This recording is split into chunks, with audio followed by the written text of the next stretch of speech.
Hello everybody, and today we're opening the holy page of Menachot Menachot 89b. Our daf opens with a contradiction.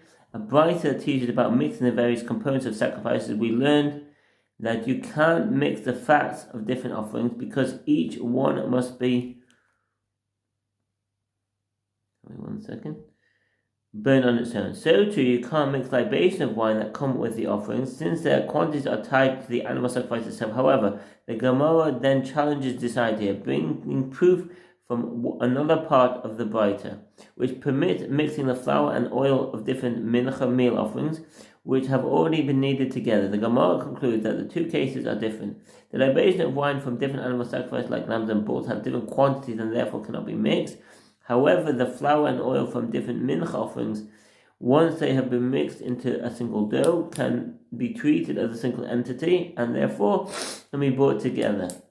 Gemara then turns to the subject of libations for a guilt offering of a leper, which is a unique kind of sacrifice. It raises the question: if the Kohen priest slaughters the animal with an improper intention, shlo lishma, does the accompanying meal offering and wine libation still need to be brought? Rabbi Yochanan says yes, because even with the improper intention, the animal retains its status as a guilt offering of a leper.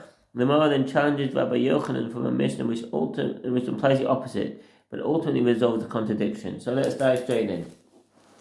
And one may mix together with the libation of an offering brought on the one day with those of the day before, if the meal offerings have the same ratio of oil to flour, but one may not mix together the libation of lambs with the libation of bulls or the libation of rams.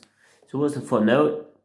It is never permitted to mix together the libation of offerings of different types of animals. However, one may mix together the libation of the offerings of the same type of animal.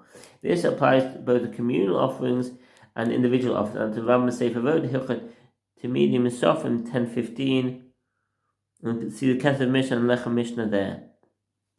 As the meal offerings have different ratios of oil to flour, and nevertheless, if one intermingled the flour and oil of these lamb offerings by themselves, if two or more meal offerings of different types of animal offerings were mixed together, after each meal offering had been independently intermingled, let's just read that again. If two or more meal offerings of different types of animal offerings were mixed together, after each meal offering had first been independently intermingled, they are fit to be brought on the altar. And that's from the Rambam Sefer Hilchot Misofim 10:17, the Kesef Mishnah and Lechem Mishnah there.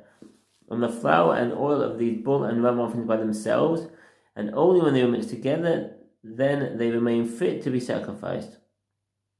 If they were mixed together before the oil and of each offering were independently intermingled to form the meal offering, then they are disqualified.